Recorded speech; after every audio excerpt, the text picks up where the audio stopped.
नमस्कार दोस्तों, स्वागत है आपके अपने YouTube चैनल गाइड सर में। तो चलिए आज हम आप लोगों के लिए एक मास्टर क्लास लेके आए हैं जिसमें आप लोग को हम बताएंगे कि भारत में ब्रिटिश क्राउन ने जो शासन किया वो कैसे कैसे शासन किया, उसके बाद भारत में जो संवैधानिक विकास का जो प्रक्रिया था वो कैसे कैसे आया। तो चलिए शुरू करते हैं हम आपके सामने भारत का संविधान कॉन्स्टिट्यूशन ऑफ इंडिया, जिसमें हम आप लोग को बताएंगे कि ऐतिहासिक पृष्ठभूमि यानी historical background. East India Company सन 1600 ईस्वी में आया और इस ईस्ट इंडिया कंपनी की शुरुआत जो भारत में हुई, इस शुरुआत का उद्देश्य क्या था उनका? भारत में व्यापार करना। ठीक, तो ब्रिटिश लोगों ने सन 1600 ईस्वी में ईस्ट इंडिया कंपनी को स्थापित करके यहाँ पे क्या करने आए थे? वो व्यापार करने आए। और जो महारानी एलिजाबेथ प्रथम के चार्टर द्वारा उन्हें भारत में व्यापार करने के लिए विस्तृत अधिकार प्राप्त थे। ठीक, क्यों? क्योंकि उन्होंने सन 1600 ईस्वी में भारत में ईस्ट इंडिया कंपनी को स्थापित कर दिया था। इसके तहत महारानी एलिजाबेथ जी को यहाँ पे एक अधिकार प्राप्त हुआ। ठीक, आगे चलते हैं। फिर क्या हुआ कि सन 1765 ईस्वी में बंगाल, बिहार, उड़ीसा के दीवानी जो थे उसमें क्या हुआ? उसमें जो राजस्व एवं दीवानी न्याय के जो अधिकार थे वो प्राप्त कर लिए गए। और जब प्राप्त कर लिए गए तो इसके तहत भारत में क्या हुआ कि इसके द्वारा भारत में क्षेत्रीय शक्ति बनाने की प्रक्रिया थी वो प्रारंभ हुई। ठीक, फिर हमारा क्या हुआ कि सन 1858 में सिपाही विद्रोह के परिणाम स्वरूप क्या हुआ? जो ब्रिटिश क्राउन थे उन्होंने भारत के शासन का उत्तरदायित्व प्रत्यक्षतः क्या किया? इन लोगों ने अपने हाथों में ले लिया। ठीक, इन्होंने सन 1858 में सिपाही विद्रोह के परिणाम स्वरूप ब्रिटिश क्राउन, ब्रिटिश ताज ने प्रत्यक्षतः अपने हाथों में ले लिया, यानी पूरी बागडोर भारत पर शासन करने के लिए इन्होंने पूरा वर्चस्व भारत पर कायम कर लिया कि अब हम लोग पूरी तरह से इस पर हम लोग शासन करेंगे। ठीक, फिर क्या हुआ? यह शासन 15 अगस्त सन 1947 में भारत की स्वतंत्रता प्राप्ति तक अनवरत रूप से जारी रहा। और जब 15 अगस्त सन 1947 को भारत को पूरी तरह से जब स्वतंत्रता मिली तो उसमें एक संविधान की आवश्यकता महसूस हुई। किसको? भारत को। फिर उसके बाद क्या हुआ? सन 1934 ईस्वी में एम.एन. रॉय जी के द्वारा, जिन्हें भारत में साम्यवाद आंदोलन के प्रेरता कहे जाते हैं, इन्होंने एक बात रखा, कहा कि संवैधानिक सलाहकार के रूप में। ठीक, फिर उसके बाद क्या हुआ कि सन 1946 में एक संविधान सभा का गठन हुआ। ठीक, कब? सन 1946 में। और उसके बाद क्या हुआ कि 26 जनवरी सन 1950 को संविधान अस्तित्व में आया। यानी हमारा जो संविधान था वो पूरी तरह से 26 जनवरी सन 1950 को लागू किया गया। ठीक, और फिर संविधान और राज्यव्यवस्था की जो अनेक विशेषताएं थी वो ब्रिटिश शासन से ग्रहण की गई। ठीक, संविधान और राज्यव्यवस्था की जो अनेक विशेषताएं थी वो ब्रिटिश शासन से ग्रहण की गई। क्यों? क्योंकि ब्रिटिश शासन ने कुछ ऐसी घटनाएं थी जिनके कारण ब्रिटिश शासित भारत में सरकार और प्रशासन की विधिक रूपरेखा निर्मित की गई और इन घटनाओं ने हमारे संविधान और राजतंत्र पर गहरा प्रभाव डाला। ठीक, फिर इसके बाद हमारा आता है कंपनी का शासन, यानी कि जो भारत में जब कंपनी का जो शासन था वो कब से कब तक शुरू हुआ, वो सन 1773 ईस्वी से 1858 तक। ठीक, जिसमें पहला अधिनियम जो आया ब्रिटिश शासन के द्वारा वो कौन सा आया, रेगुलेटिंग एक्ट, जिसे सन 1773 में लाया गया। इसके और कंपनी का शासन यानी कब से कब तक शुरू हुआ, सन 1773 से 1858 तक। इसमें क्या हुआ कि इसमें जो पहला अधिनियम आया वो रेगुलेटिंग एक्ट था जो सन 1773 में आया। ठीक, जैसा कि इसके बारे में हमने आप लोग को बताया है कि यही वो एक्ट है जिसमें भारत के संविधान के निर्माण में इस अधिनियम का बहुत ही बड़ा भाग इसमें से लिया गया है, यानी 80% भाग इसी एक्ट से उसमें लिया गया है। ठीक, और यही रेगुलेटिंग एक्ट जो सन 1773 में आया, ये ईस्ट इंडिया कंपनी को नियमित और नियंत्रित करने के लिए ब्रिटिश सरकार का यह पहला कदम था। ठीक, इस अधिनियम में ईस्ट इंडिया कंपनी को नियमित और नियंत्रित करने के लिए जो ब्रिटिश सरकार थी उसके लिए क्या था, ये पहला कदम था। और भारत में क्या हुआ, ब्रिटिश सरकार ने उस कंपनी के प्रशासनिक और राजनीतिक कार्यों को मान्यता भी मिली और इसके द्वारा फिर क्या हुआ, भारत में केंद्रीय प्रशासन की नींव रखी गई। पहली बार भारत में केंद्रीय प्रशासन की क्या रखी गई, नींव रखी गई। और जो बंगाल का जो गवर्नर था उसको बंगाल का गवर्नर जनरल बना दिया गया। ठीक, और जो बंगाल का जो गवर्नर था और उसे बंगाल का गवर्नर जनरल बना दिया गया, या प्रथम बंगाल का गवर्नर जनरल जिन्हें कहा गया वो कौन थे, लॉर्ड वारेन हेस्टिंग्स। ठीक, कौन, लॉर्ड वारेन हेस्टिंग्स।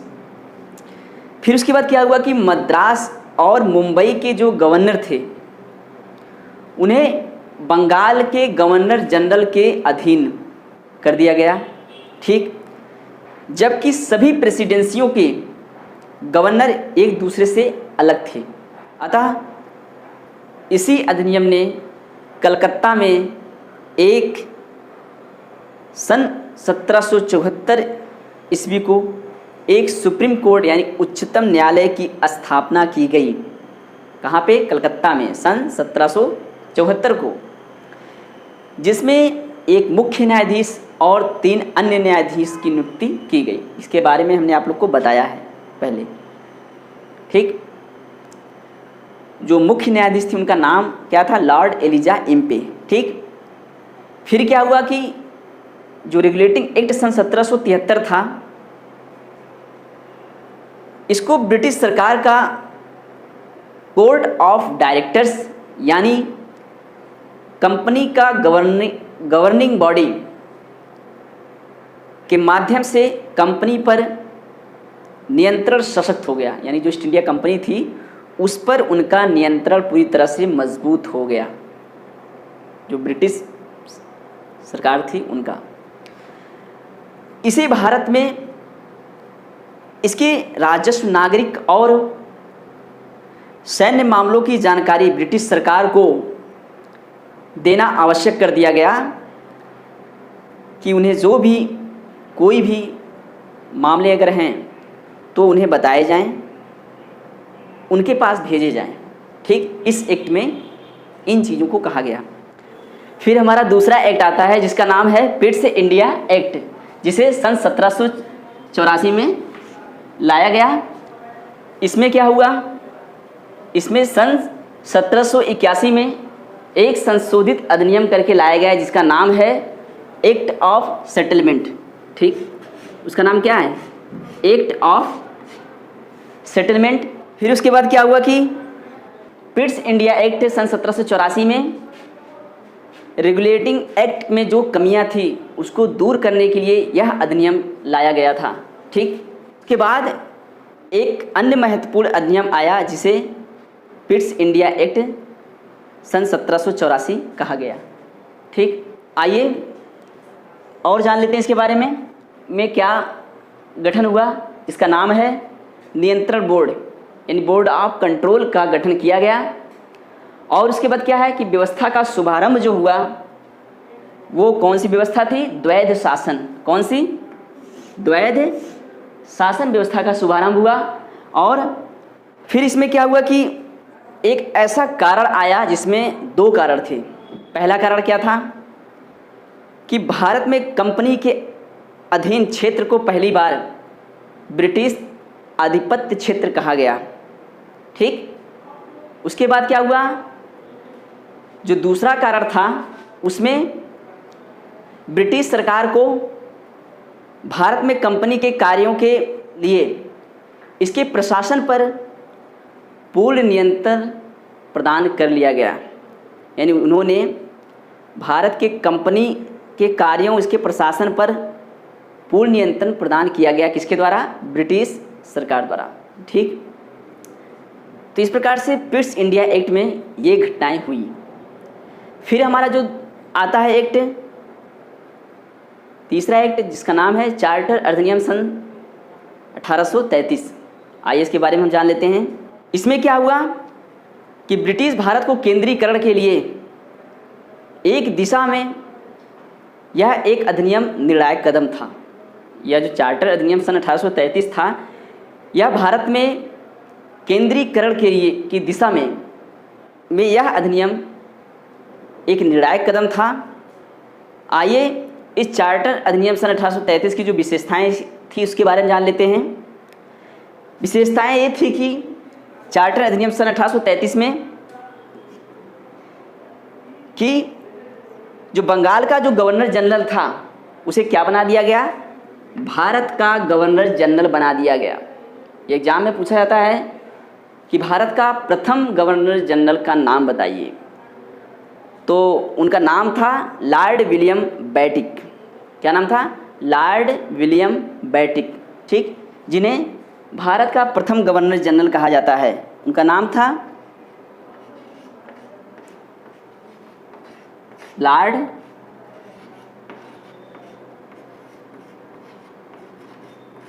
जिन्हें भारत का प्रथम गवर्नर जनरल कहा गया। ठीक, और इसमें क्या विशेषताएं थी कि इस अधिनियम ने पहली बार एक ऐसी सरकार का निर्माण किया जिसका ब्रिटिश कब्जे वाले संपूर्ण भारतीय क्षेत्र पर पूर्ण नियंत्रण था। ठीक, और इसके द्वारा बनाए गए कानून को क्या कहा गया? नियामक कानून कहा गया। ठीक, जो इनके द्वारा कानून बनाया गया था उसे क्या कहा गया? नियामक कानून कहा गया। ठीक, और इस नए कानून के तहत जो कानून बना था उसी को क्या कहा गया? एक्ट या अधिनियम कहा गया। ठीक, यानी कि जो उन्होंने इस नियामक कानून के द्वारा जो कानून बनाया और उस कानून के तहत जो बने कानून थे उसी उनको क्या कहा गया? उनको एक्ट या अधिनियम कहा गया।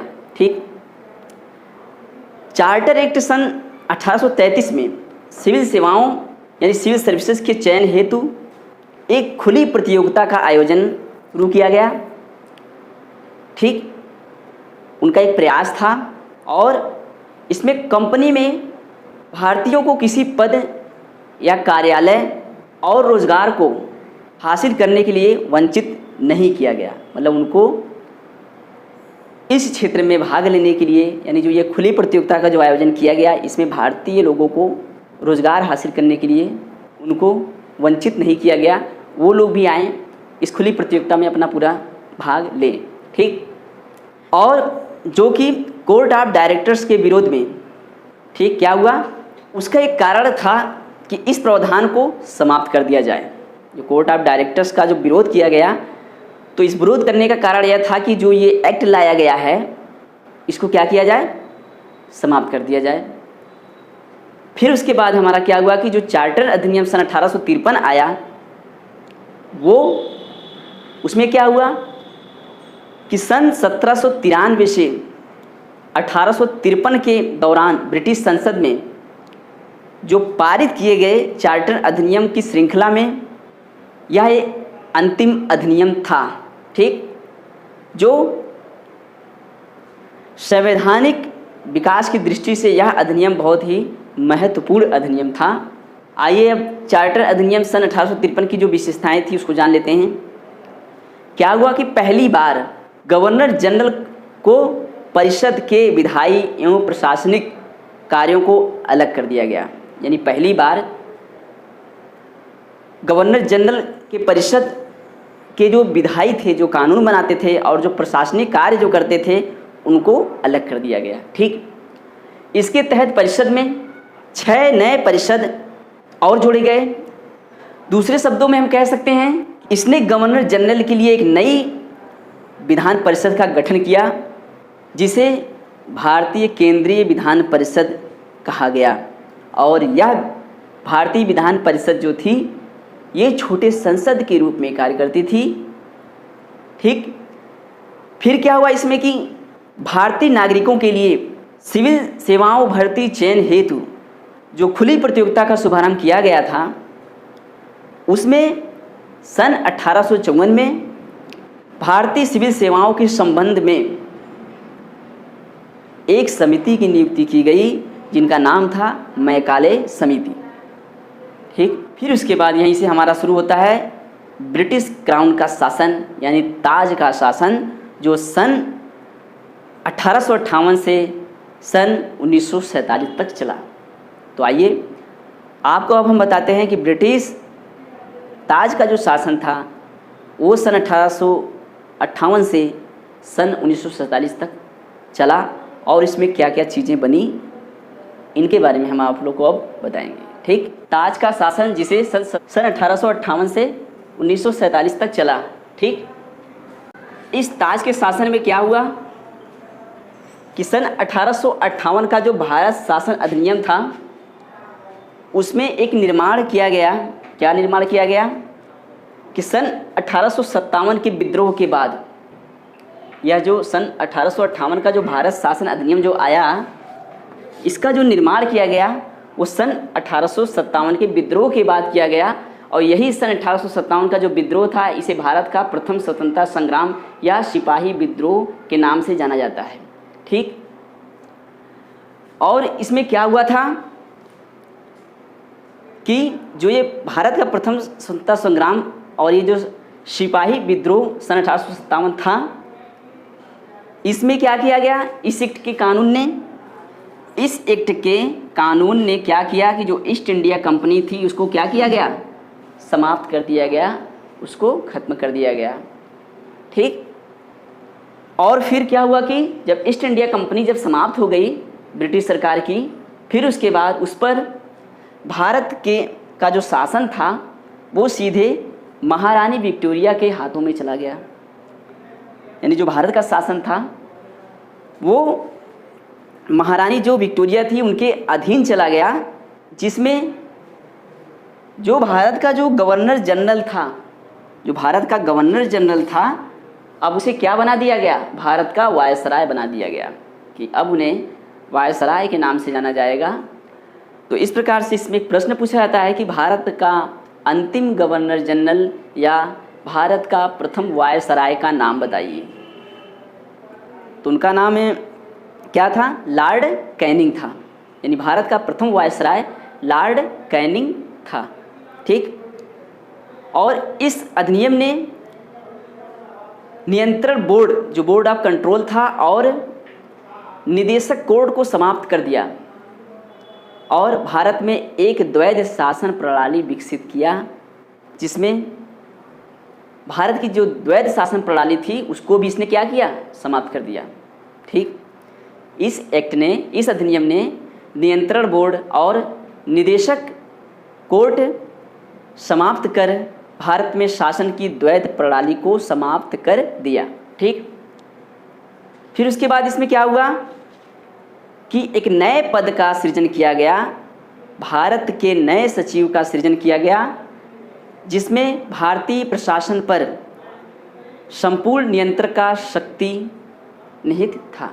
ठीक, और यह सचिव ब्रिटिश का कैबिनेट का सदस्य था और ब्रिटिश अंततः संसद के प्रति उत्तरदायित्व थे।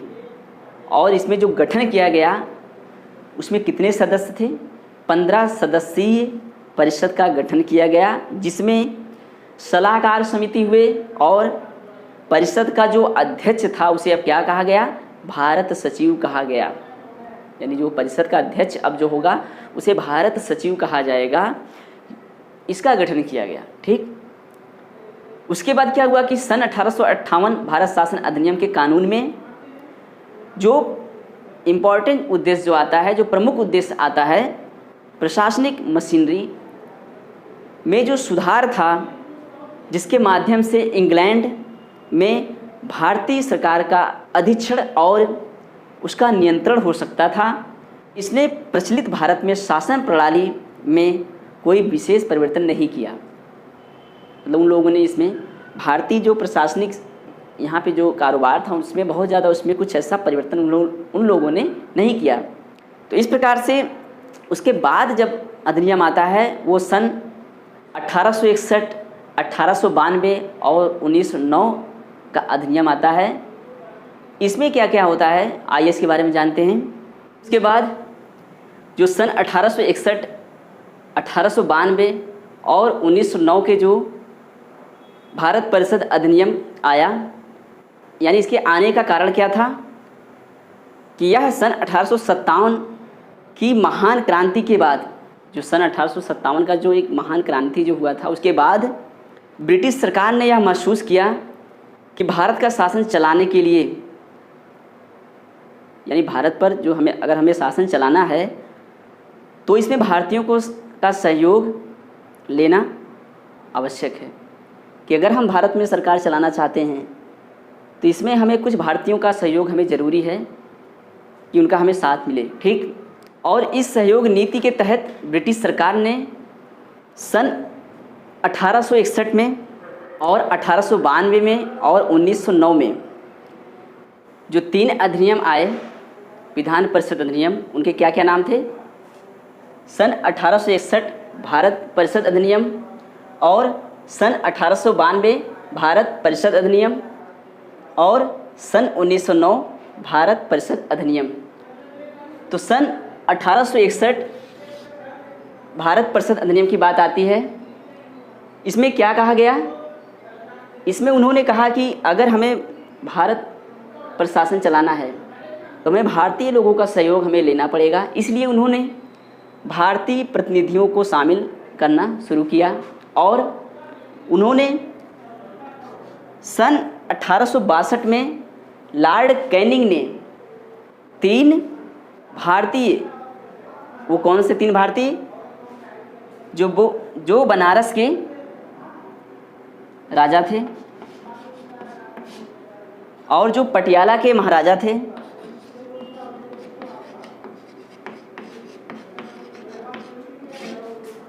और जो सर दिनकर राव थे, उन्होंने इन तीनों लोगों को विधान परिषद में मनोनीत किया।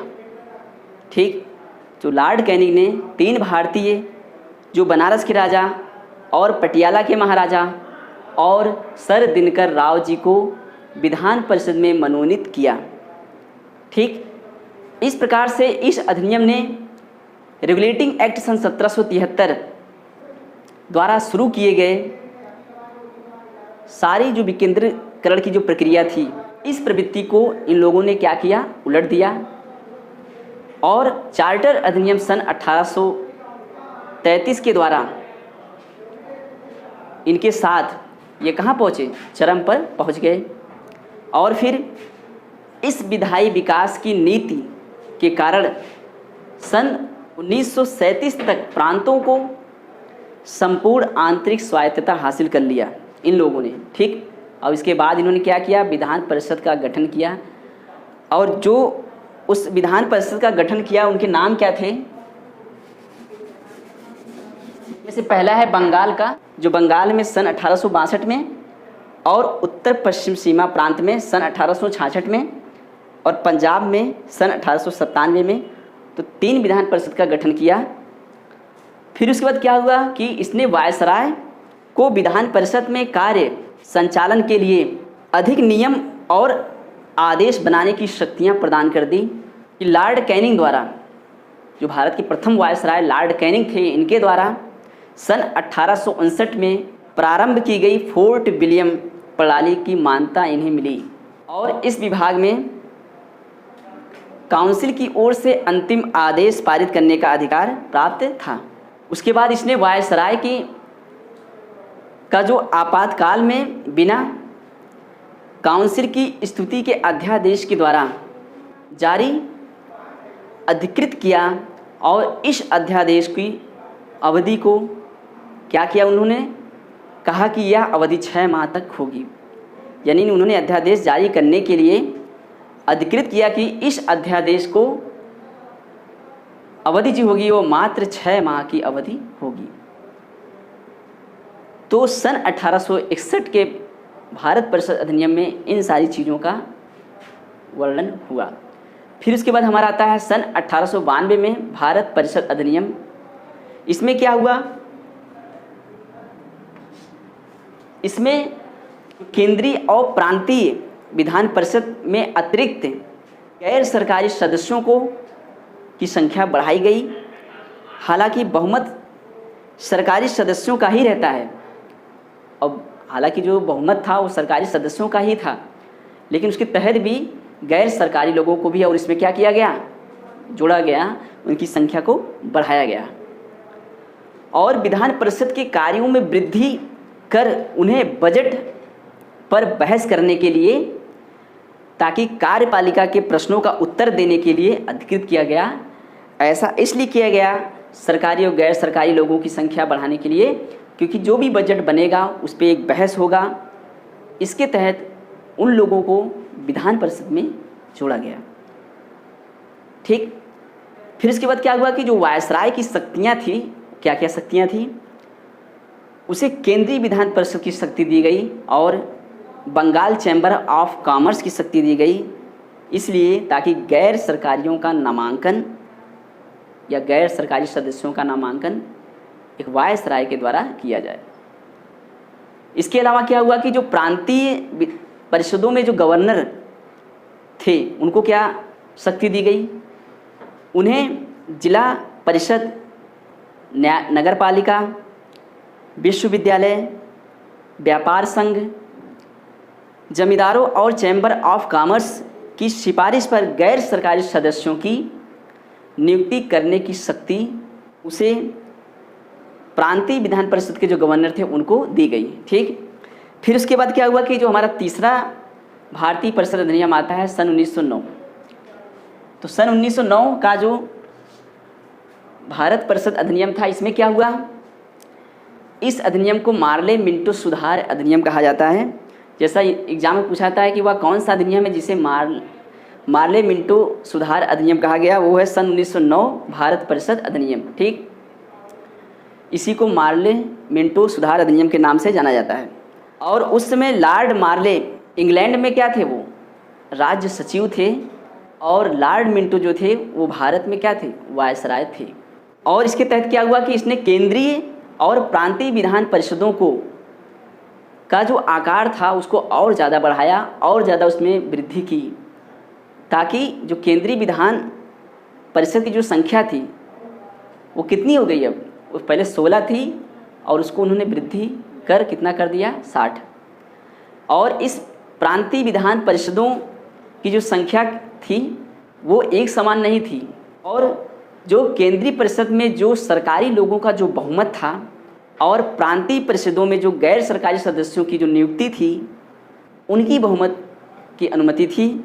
और इसने दोनों स्तरों पर, चाहे वो सरकारी आधार पर जो लोग थे और जो गैर सरकारी आधार पर जो नियुक्त किए गए थे वो लोग थे, इन दोनों स्तरों पर विधान परिषदों के चर्चा कार्यों का दायरा बढ़ाया गया। जैसा कि हम अगर उदाहरण दें, क्या दायरा बढ़ाया गया कि अनुपूरक प्रश्न पूछना और बजट पर संकल्प करने हेतु अपनी अपनी बातों को रखना, इस दायरे को बढ़ाया गया। फिर उसके बाद क्या हुआ कि इस अधिनियम पर पहली बार किसी भारतीय वायसराय और गवर्नर की कार्य परिषद के लिए उनके साथ एक एसोसिएशन बनाने का जो प्रावधान किया गया, उसमें जो था वायसराय की जो कार्यपालिका परिषद के जो प्रथम भारतीय सदस्य थे, उनका नाम था सत्येंद्र प्रसाद सिन्हा। ठीक, जो ये क्या थे, ये विधि सदस्य भी थे, यानी कि लॉ मेंबर भी थे। ये कौन? सत्येंद्र प्रसाद सिंह। तो जो सत्येंद्र प्रसाद सिन्हा जो थे वो विधि सदस्य भी थे। फिर उसके बाद हमारा आता है कि सांप्रदायिक जनक किसे कहा गया, यानी सांप्रदायिक निर्वाचन के जो जनक थे उन्हें लॉर्ड मिंटो को कहा गया। ठीक, सांप्रदायिक निर्वाचन के जनक लॉर्ड मिंटो को कहा गया। वायसराय की कार्यपालिका परिषद का प्रथम भारतीय सदस्य कौन था? सत्येंद्र प्रसाद सिन्हा जी, और जो एक विधि सदस्य भी थे। फिर हमारा आता है साइमन आयोग, जिसे सन 1928 में लाया गया इसे। ठीक, तो साइमन आयोग सन 1928 में जो सर जॉन साइमन थे, उन्होंने क्या किया कि 7 सदस्यीय टीम का गठन किया। जो 7 सदस्यीय टीम का गठन किया, और ये 7 सदस्यीय टीम जो थे, इसमें सिर्फ कौन थे? ब्रिटिश लोग थे। तो क्या हुआ कि जो इस 7 सदस्यीय टीम में जो ब्रिटिश लोग थे, इसी कारण जो अनेक दल के लोग थे, उन लोगों ने क्या किया, इस साइमन आयोग का बहिष्कार किया कि आपने सिर्फ ब्रिटिश सदस्य को ही इसमें क्यों लिया गया। फिर उसके बाद क्या हुआ कि इसमें एक संवैधानिक आयोग का गठन हुआ, और वह संवैधानिक आयोग का जो गठन हुआ वो कब हुआ? वह आयोग सन 1930 में एक रिपोर्ट पेश किया गया। ठीक, और जो सन 1930 में ये रिपोर्ट जो पेश किया गया, इसमें क्या क्या चीज़ें लाई गई, जैसे इसमें पहला द्वैध शासन प्रणाली को लाने का शुभारंभ किया गया, और उसके बाद राज्यों में सरकारों का गठन हो। फिर उसके बाद ब्रिटिश भारत में संघ की स्थापना हो, और सांप्रदायिक निर्वाचन व्यवस्था और आदि सिफारिशों की मांग की गई। तो इन चीज़ों को इस रिपोर्ट में पेश किया गया। ठीक, फिर उसके बाद क्या आता है, इसमें 3 गोलमेज सम्मेलन जो ब्रिटिश और देसी रियासतों के बीच लाया गया, और इस 3 गोलमेज सम्मेलन में जो प्रथम गोलमेज सम्मेलन था वो 22 नवंबर सन 1930 से 13 जनवरी सन 1931 तक, और जो द्वितीय गोलमेज सम्मेलन था वो 7 सितंबर सन 1931 से 12 सितंबर सन 1931 तक, और तृतीय गोलमेज सम्मेलन जो था वो 17 नवंबर सन 1932 से 24 दिसंबर सन 1932 तक चला। और ये तीनों गोलमेज सम्मेलन कहाँ हुए? लंदन में हुए। इन 3 गोलमेज सम्मेलन का उद्देश्य क्या था कि चर्चा के आधार पर संवैधानिक सुधार पर जो श्वेत पत्र तैयार किए गए, और उसमें कुछ संशोधन कर इस भारत शासन अधिनियम सन 1935 में क्या किया गया कि जो ब्रिटिश प्रधानमंत्री रैमजे मैकडोनाल्ड थे, इन्होंने एक सांप्रदायिक अवार्ड की घोषणा की। कब? सन 1932 में। और उन्होंने क्या कहा कि अल्पसंख्यकों के प्रतिनिधित्व पर एक योजना की घोषणा की, और इस योजना को क्या कहा गया? कम्युनल अवार्ड या सांप्रदायिक अवार्ड का नाम दिया गया। और ये जो सांप्रदायिक अवार्ड था,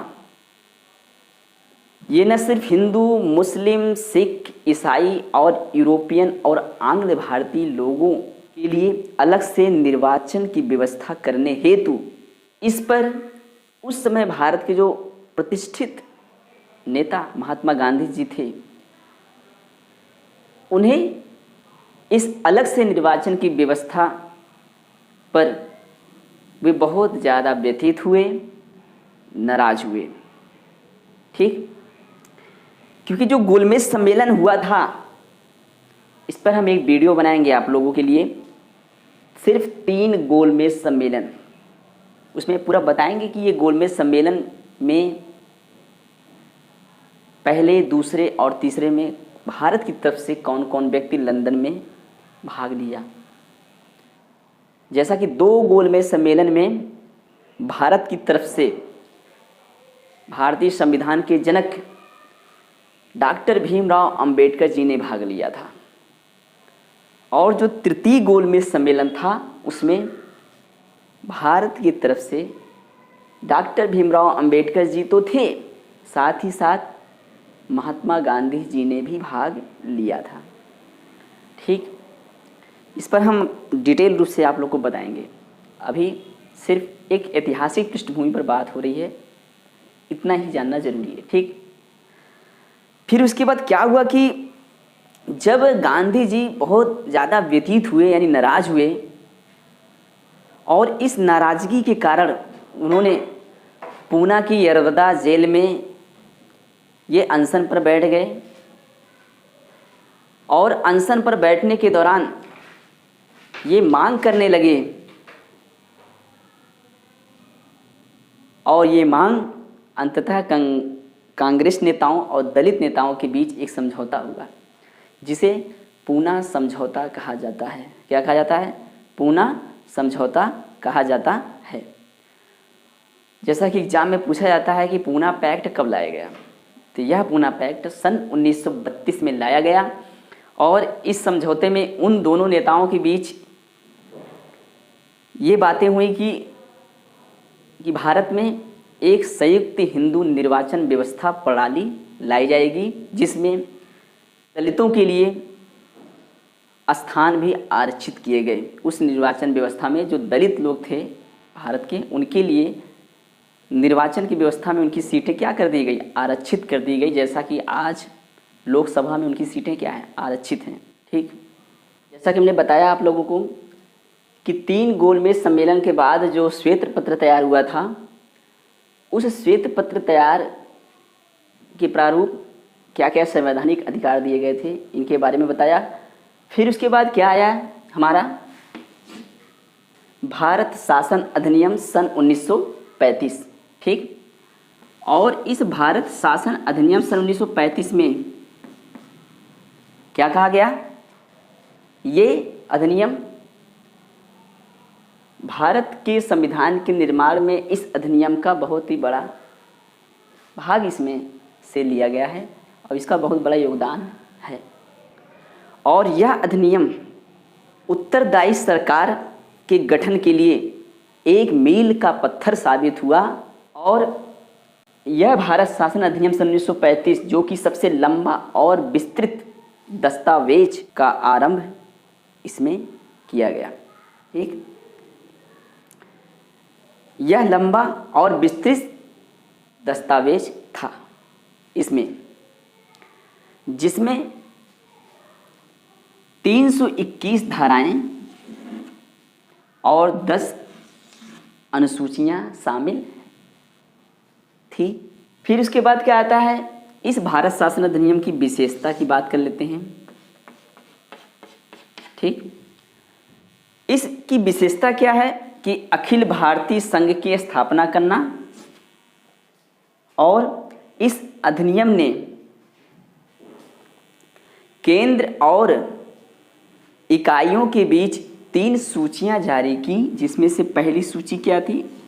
संघीय सूची, जिसमें कुल 59 विषय, और दूसरी सूची राज्य सूची, जिसमें 54 विषय, और तीसरी सूची समवर्ती सूची, जिसमें दोनों विषयों पर आधारित 36 विषय शामिल थे।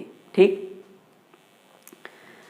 फिर उसके बाद क्या हुआ कि इसके आधार पर जो शक्तियां थीं और इस शक्तियों का जो बंटवारा था, और जो अवशिष्ट समस्त शक्तियां थी वो सारी किसको दे दी गई? वायसराय को दे दी गई, इस सारी समस्त शक्तियां। ठीक, और संघीय व्यवस्था अस्तित्व में नहीं आया, क्योंकि इसमें देसी रियासतों ने शामिल होने से क्या किया? इनकार कर दिया। ठीक, जो उसमें देसी रियासतें थीं, इसमें क्या किया वो लोगों ने, इसमें शामिल होने से उन लोगों ने इनकार कर दिया था और इसने प्रांतों के द्वैध शासन व्यवस्था भी क्या हो गई, समाप्त कर दी गई तथा एक प्रांतीय स्वायत्तता का शुभारंभ किया गया और अधिनियम ने राज्यों में उत्तरदायी सरकार की स्थापना की। यानी गवर्नर को राज्य विधान परिषदों के लिए उत्तरदायी मंत्रियों की सलाह पर काम करना आवश्यक कर दिया। यानी कि काम करना आवश्यक था, मंत्रियों की सलाह पर उन्हें काम करना आवश्यक था। और यह व्यवस्था सन 1937 से लेकर सन 1947 तक समाप्त कर दिया गया। यानी यह जो व्यवस्था थी सन 1937 से सन 1947 तक चली, उसके बाद क्या कर दिया, इन्हें समाप्त कर दिया गया। फिर उसके बाद इस केंद्र ने इस द्वैध शासन व्यवस्था को फिर से क्या किया, शुभारंभ किया। किसने, केंद्र ने। और संघ ने स्थानांतरित और आरक्षित विषयों में विभक्त करना पड़ा इन्हें। हालांकि यह प्रावधान कभी लागू नहीं हो सका। ये जो प्रावधान थे केंद्र के द्वारा कि द्वैध शासन व्यवस्था फिर से शुभारंभ की जाएगी और स्थानांतरित और आरक्षित विषयों में विभक्त किया जाएगा, लेकिन यह व्यवस्था जो थी क्या है, ये लागू नहीं हुआ। उसके बाद द्विसदनी व्यवस्था जो लाई गई, कितने राज्यों में लाई गई, कुल 11 राज्यों में द्विसदनी व्यवस्था लाई गई। जैसा कि बंगाल, बम्बई, मद्रास, बिहार, संयुक्त प्रांत और असम में द्विसदनी विधान परिषद और विधानसभा बन गई। लेकिन इन पर कई प्रकार के प्रतिबंध थे, इन पर कई प्रकार के बैन अभी भी लगाए गए थे उस ब्रिटिश सरकार द्वारा। इसने दलित जातियों, मजदूरों, महिलाओं के लिए अलग से निर्वाचन व्यवस्था करके सांप्रदायिक प्रतिनिधित्व व्यवस्था का विस्तार किया ब्रिटिश सरकार ने। और इसने भारत शासन अधिनियम सन 1900 इसने भारत शासन अधिनियम 1858 को स्थापित करके भारत में इस परिषद को समाप्त कर दिया, जो इंग्लैंड में भारत सचिव की सलाहकारों की टीम में शामिल, यानी कि इंग्लैंड में भारतीय सचिव की सलाहकार टीमें मिल गई थीं इसके लिए। ठीक, फिर इसने मताधिकार का विस्तार किया। जब भारत सचिव सलाहकार की टीम जब बन गई तो इसने मताधिकार का विस्तार किया और लगभग 10% जनसंख्या को ही मत देने का अधिकार था। ठीक, इसके तहत देश की मुद्रा और साख पर नियंत्रण के लिए भारतीय रिजर्व बैंक की स्थापना की गई। और उस भारतीय रिजर्व की स्थापना में क्या था कि भारतीय रिजर्व बैंक अधिनियम कब आया और भारतीय रिजर्व बैंक की स्थापना कब हुई और भारतीय रिजर्व बैंक का मुख्यालय पहले कहाँ था, फिर इसको कहाँ लाया गया। जैसा कि भारतीय रिजर्व बैंक का मुख्यालय पहले कलकत्ता में था और सन 1774 ईस्वी में इसे अस्थायी रूप से मुंबई में स्थापित कर दिया गया। ठीक, उसके बाद क्या हुआ कि इसने न केवल संघ लोक सेवा आयोग की स्थापना की, साथ ही साथ प्रांतीय सेवा आयोग और 2 या अधिक राज्यों में के लिए संयुक्त सेवा आयोग की भी स्थापना की।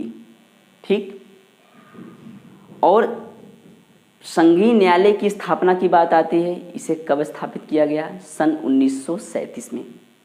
ठीक,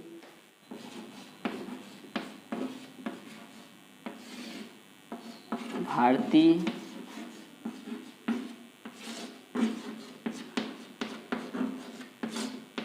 रिजर्व बैंक। ठीक,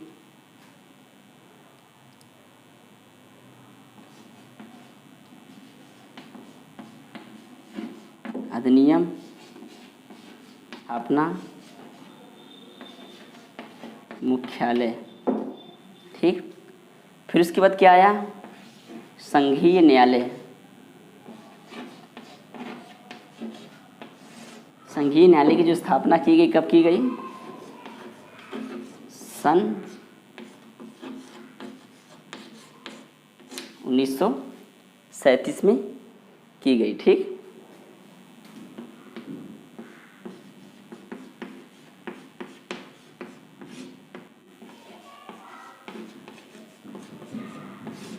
तो जैसा कि भारतीय रिजर्व बैंक जो है भारत का सबसे बड़ा बैंक, जिसके अंतर्गत भारत में जितने भी सार्वजनिक बैंक हैं इनके अंतर्गत काम करते हैं। ठीक, और भारतीय रिजर्व बैंक का जो अधिनियम था उसे सन 1934 में लाया गया। ठीक, और जिसकी स्थापना हुई थी कब हुआ? 1 अप्रैल सन 1935 को। इसका मुख्यालय पहले कहाँ था? कलकत्ता था, जिसे बाद में इसको मुंबई में स्थापित कर दिया गया, जैसा कि वर्तमान समय में भारतीय रिजर्व बैंक का मुख्यालय कहाँ पर है? मुंबई में। फिर उसके बाद क्या हुआ कि एक संघीय न्यायालय की स्थापना की गई। कब? सन 1937 में। जैसा कि हमने बताया आप लोगों को कि 3 गोलमेज सम्मेलन के बाद जो श्वेत पत्र तैयार हुआ था, उस श्वेत पत्र तैयार के प्रारूप क्या क्या संवैधानिक अधिकार दिए गए थे, इनके बारे में बताया। फिर उसके बाद क्या आया? भारत शासन अधिनियम सन 1935। ठीक, और इस भारत शासन अधिनियम सन 1935 में क्या कहा गया? ये अधिनियम भारत के संविधान के निर्माण में इस अधिनियम का बहुत ही बड़ा भाग इसमें से लिया गया है और इसका बहुत बड़ा योगदान है। और यह अधिनियम उत्तरदायी सरकार के गठन के लिए एक मील का पत्थर साबित हुआ। और यह भारत शासन अधिनियम सन 1935 यह लंबा और विस्तृत दस्तावेज था। इसमें 321 धाराएं और 10 अनुसूचियां शामिल थी। फिर उसके बाद क्या आता है? इस भारत शासन अधिनियम की विशेषता की बात कर लेते हैं। ठीक, इसकी विशेषता क्या है कि अखिल भारतीय संघ की स्थापना करना, और इस अधिनियम ने केंद्र और इकाइयों के बीच 3 सूचियां जारी की, जिसमें से पहली सूची क्या थी? संघीय सूची, जिसमें कुल 59 विषय, और दूसरी सूची राज्य सूची, जिसमें 54 विषय, और तीसरी सूची समीवर्ती सूची, जिसमें दोनों विषयों पर आधारित 36 विषय शामिल थे। ठीक, फिर उसके बाद क्या हुआ कि इसके आधार पर जो शक्तियां थीं और इस शक्तियों का जो बंटवारा था और जो अवशिष्ट समस्त शक्तियां थीं वो सारी किसको दे दी गई? वायसराय को दे दी गई। इस सारी समस्त शक्तियां, संघीय व्यवस्था अस्तित्व में नहीं आया, क्योंकि इसमें देसी रियासतों ने शामिल होने से क्या किया? इनकार कर दिया। ठीक, जो इसमें देसी रियासतें थीं, इसमें क्या किया वो लोग ने?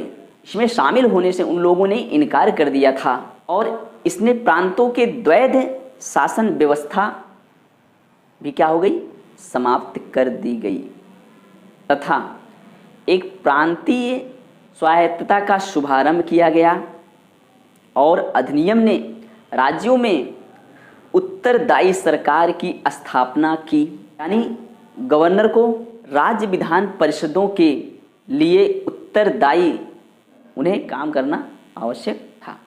व्यवस्था थी सन 1937 से सन 1947 तक चली, उसके बाद क्या कर दिया, इन्हें समाप्त कर दिया गया। फिर उसके बाद इस केंद्र ने इस द्वैध शासन व्यवस्था को फिर से क्या किया, शुभारंभ किया। किसने, केंद्र ने। और संघ ने स्थानांतरित और आरक्षित विषयों में विभक्त करना पड़ा इन्हें। हालांकि यह प्रावधान कभी लागू नहीं हो सका। ये जो प्रावधान थे केंद्र के द्वारा कि द्वैध शासन व्यवस्था फिर से शुभारंभ की जाएगी और स्थानांतरित और आरक्षित विषयों में विभक्त किया जाएगा, लेकिन यह व्यवस्था जो थी क्या है, ये लागू नहीं हुआ।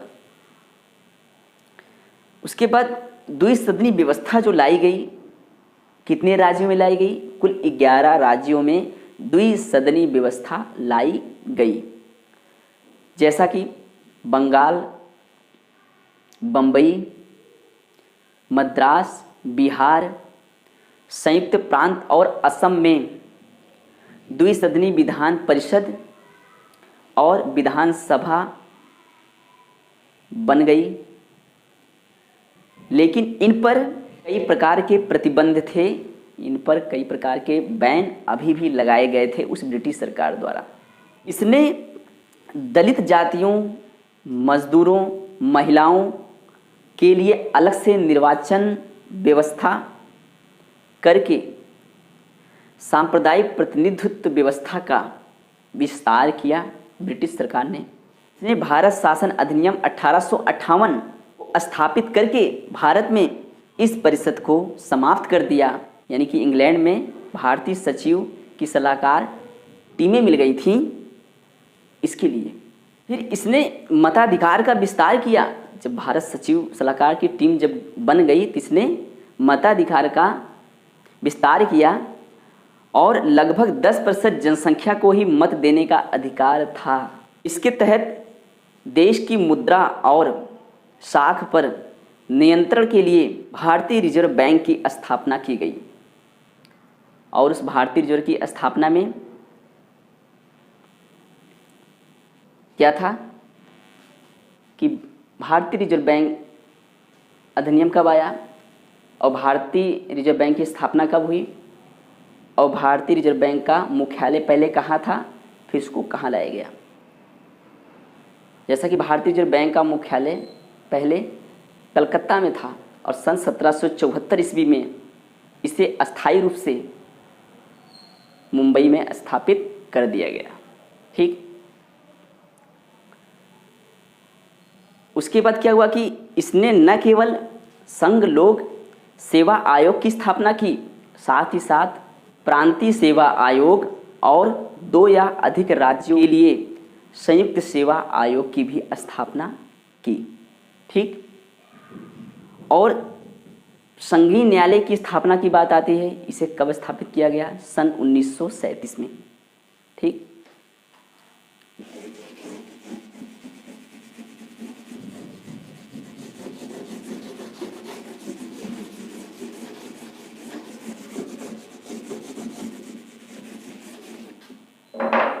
पहले तो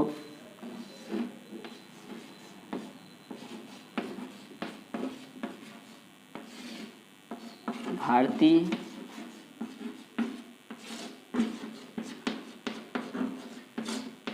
रिजर्व बैंक, ठीक,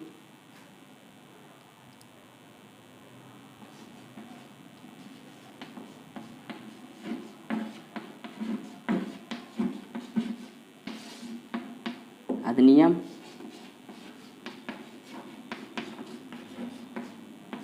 स्थापना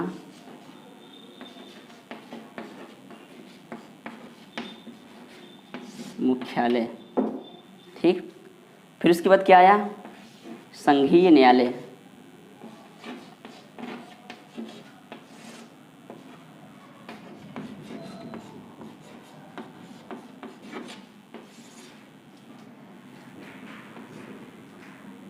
संघीय न्यायालय की जो स्थापना की गई कब की गई? सन 1937 में की गई। ठीक, तो जैसा कि भारतीय रिजर्व बैंक जो है भारत का सबसे बड़ा बैंक, जिसके अंतर्गत भारत में जितने भी सार्वजनिक बैंक हैं इनके अंतर्गत काम करते हैं। ठीक, और भारतीय रिजर्व बैंक का जो अधिनियम था उसे सन 1934 में लाया गया। ठीक, और जिसकी स्थापना हुई थी कब हुआ? 1 अप्रैल सन 1935 को। इसका मुख्यालय पहले कहाँ था? कलकत्ता था, जिसे बाद में सन 1974 में इसको मुंबई में स्थापित कर दिया गया। जैसा कि वर्तमान समय में भारतीय रिजर्व बैंक का मुख्यालय कहाँ पर है? मुंबई में। फिर उसके बाद क्या हुआ कि एक संघीय न्यायालय की स्थापना की गई। कब? सन 1937 में। ठीक, फिर उसके बाद हमारा अधिनियम आता है भारतीय स्वतंत्रता अधिनियम। 20 फरवरी सन 1947 को ब्रिटिश प्रधानमंत्री क्लीमेंट एटली जी के द्वारा घोषणा किया गया। कब? कि 30 जून सन 1947 को भारत में ब्रिटिश शासन समाप्त कर दिया जाएगा। ठीक, फिर उसके बाद क्या हुआ कि 3 जून सन 1947 को ब्रिटिश सरकार में जो लॉर्ड माउंटबेटन थे उन्होंने क्या किया? एक योजना पेश की जिसे क्या कहा गया? माउंटबेटन योजना कहा गया। ठीक, माउंटबेटन योजना कहा गया। और इस माउंटबेटन योजना को जो कांग्रेस और मुस्लिम लीग के जो लोग थे इन लोगों ने क्या किया? उसको स्वीकार किया। और इस प्रकार से भारतीय स्वतंत्रता अधिनियम सन 1947 लागू कर भारत में क्या किया गया कि जो ब्रिटिश शासन पूरी तरह से जो समाप्त हुआ। कब? 15 अगस्त सन 1947 को। उसने इसे स्वतंत्र और संप्रभु राष्ट्र घोषित कर दिया।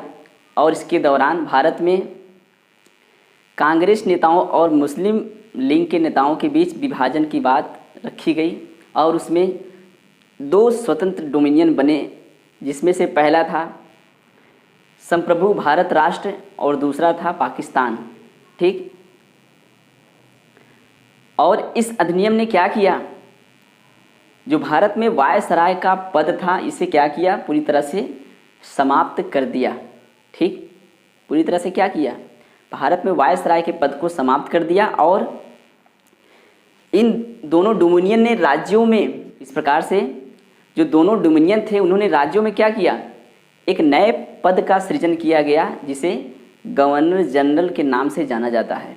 ठीक, और इनकी नियुक्ति जो थी वो राष्ट्र की कैबिनेट की सिफारिश पर की जाती थी।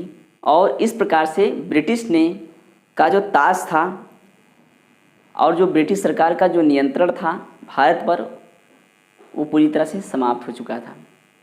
ठीक, और इन दोनों डोमिनियन ने अपने राज्यों में एक संविधान सभा बनाकर अपने देश में संविधान की व्यवस्था और संविधान का प्रचलन कैसे होगा इसको लागू करना था, जिससे उन्हें अपने राज्यों में अपनी शक्ति मिल सके। तो इस प्रकार से एक ब्रिटिश कानून को समाप्त करने के लिए कानून उन्हें बनाना था। और यह जो स्वतंत्रता अधिनियम की जो बात थी वो जो स्वतंत्रता अधिनियम था ब्रिटिश के लिए सरकार के द्वारा जो बनाया गया था, इसको भी पूरी तरह से निरस्त करने के लिए दोनों जो स्वतंत्र डोमिनियन थे उनको पूरी तरह से शक्ति दे दी गई थी कि वो भारत स्वतंत्रता अधिनियम को भी पूरी तरह से वो निरस्त कर सकते हैं। अब तो संघ संविधान का निर्माण एवं कार्यान्वित होने तक अपने अपने संबंधित क्षेत्रों में वो विधानसभा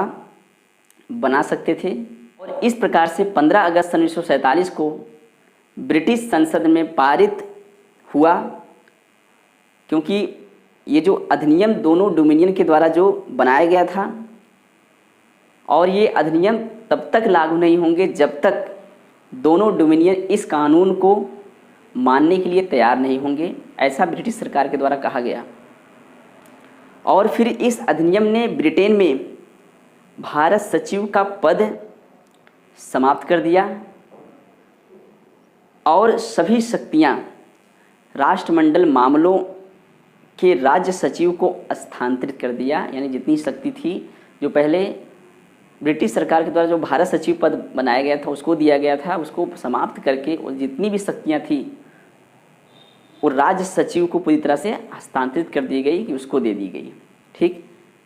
और इस प्रकार से 15 अगस्त सन 1947 को भारतीय रियासतों पर ब्रिटिश संप्रभुता की भी समाप्ति की घोषणा की और ये कहा कि जितने भी भारतीय रियासतें हैं उनको यह पूरी तरह से स्वतंत्रता दी गई कि आप हैं तो इन दोनों स्वतंत्र डोमिनियन में से आप किसी के पास आप जा सकते हैं, आप पूरी तरह से स्वतंत्र हैं।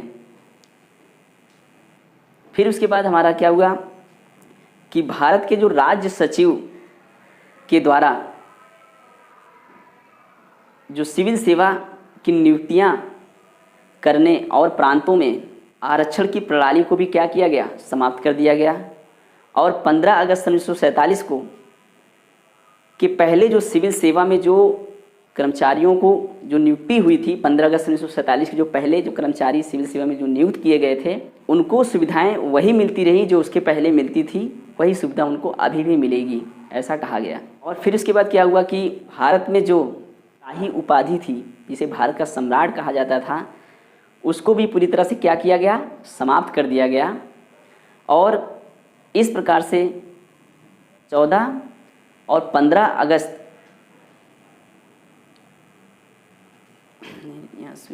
14 अगस्त सन 1947 के मध्य रात्रि को भारत को ब्रिटिश सरकार द्वारा पूरी तरह से स्वतंत्रता दी गई और हमारा देश 15 अगस्त सन 1947 को इस ब्रिटिश शासन का पूरी तरह से अंत हुआ और समस्त शक्तियाँ इन दो नए स्वतंत्र डोमिनियन जिसमें पहला भारत और दूसरा पाकिस्तान, इनको हस्तांतरित कर दी गई। और भारत के प्रथम गवर्नर जनरल मतलब दोनों डोमिनियन को जब बनाया गया तो उसके दौरान जो भारत में प्रथम गवर्नर जनरल के रूप में जिन्हें नियुक्त किया गया उनका नाम था लॉर्ड माउंटबेटन। और यही लॉर्ड माउंटबेटन जी ने पंडित जवाहरलाल नेहरू जी को प्रथम प्रधानमंत्री के रूप में इन्हें शपथ दिलाया। और सन 1946 को बनी संविधान सभा को स्वतंत्र डोमिनियन को संसद में पूरी तरह से इसको स्वीकार कर लिया गया और भारत में एक नए भारत का संविधान का सृजन हुआ। और तभी से भारत में पूरी व्यवस्था केंद्र और राज्य के द्वारा एक संवैधानिक आधार पर पूरी तरह से संचालित हो रही है, जैसा कि संविधान 26 जनवरी 1950 को जो लागू हुआ था उसके आधार पर। ठीक।